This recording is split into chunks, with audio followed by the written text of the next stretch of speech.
Vamos iniciar a análise de uma nova questão de concurso público voltada ao direito tributário.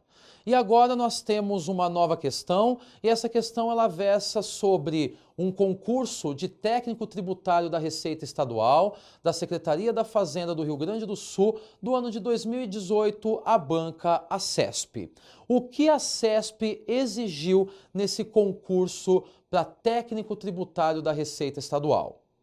Assinale a opção que indica o princípio tributário segundo o qual o brasileiro tem o direito de não ser surpreendido com a criação de um novo tributo. Quais são os princípios, então? Bom, primeiro, antes de nós analisarmos as alternativas, cabe lembrar, então, que a CESP ela quer saber qual é o chamado princípio da não surpresa. Porque a Constituição Federal ela é categórica a trazer que nós não podemos, eventualmente, dormirmos sem um tributo e acordarmos com um novo tributo. Nós temos princípios constitucionais que amparam que nós não sejamos surpreendidos com, eventualmente, um novo tributo do dia para a noite. E desta maneira, a CESP quer saber qual é o tributo, ou aliás, qual é o princípio que não trará a surpresa ou que evitará que eventualmente o contribuinte se surpreenda com o novo tributo do dia para a noite. Nós temos, portanto, aqui alguns princípios que constam como alternativas. Primeiro, princípio da irretroatividade. Segundo, princípio da vedação ao confisco. Terceiro, princípio da isonomia. Letra D, princípio da anterioridade nonagesimal e letra E, princípio da capacidade contributiva. Bom, nós temos aqui vários princípios que são encartados nessa questão da CESP. O primeiro princípio é o princípio da irretroatividade. Para que nós saibamos se o princípio da irretroatividade ligado está com a questão da não surpresa ou de não ser o contribuinte surpreendido, nós temos que entender o que é o princípio da irretroatividade.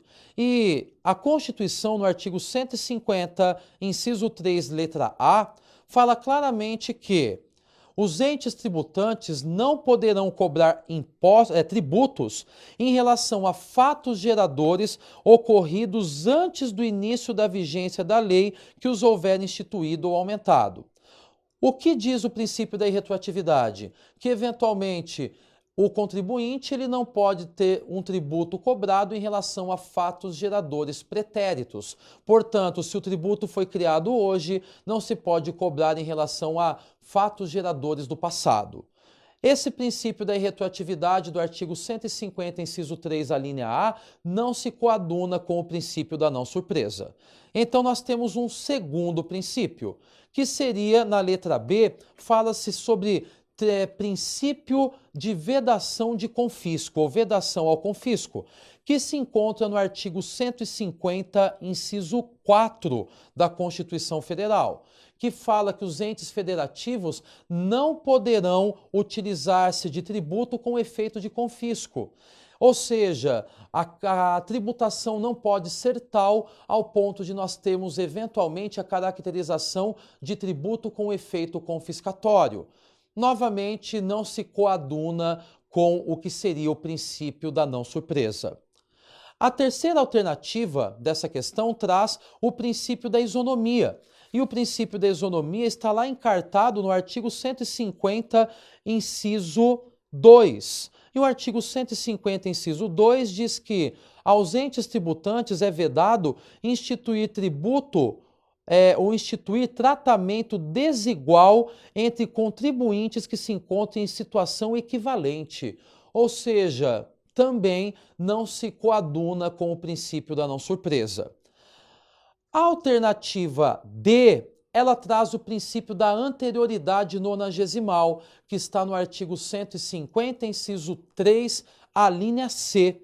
E o que diz o artigo 150, inciso 3, a linha C?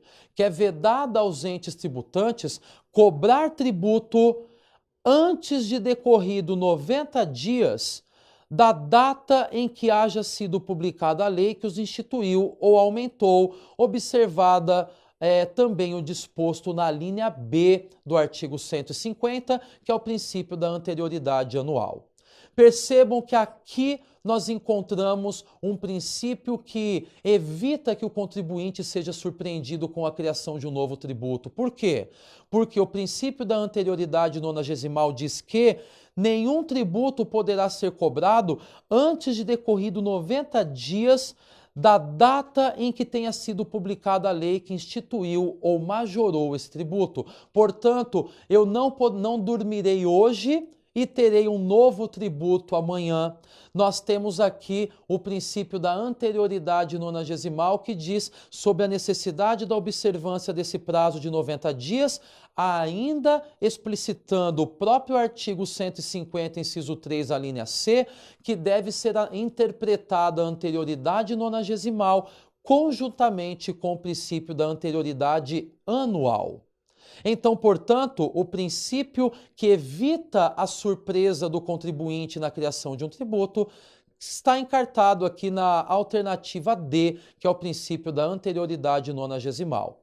E, por fim, está incorreta a letra E, que fala sobre o princípio da capacidade contributiva, porque ele está encartado no artigo 145, parágrafo 1º da Constituição, que diz que sempre que possível, os impostos terão caráter pessoal e serão graduados segundo a capacidade econômica do contribuinte. Desta maneira, nós temos que correta está a alternativa D. E desta maneira, coloco aqui o gabarito é a alternativa D, e o embasamento é o princípio da anterioridade, denominado de princípio da não surpresa. Lembrando que no artigo 150, inciso 3, letra B, nós temos o princípio da anterioridade. E no 150, inciso 3, a linha C, nós temos o da anterioridade nonagesimal. Desta maneira, reitero, a alternativa constante em gabarito como correta é a alternativa de letra D.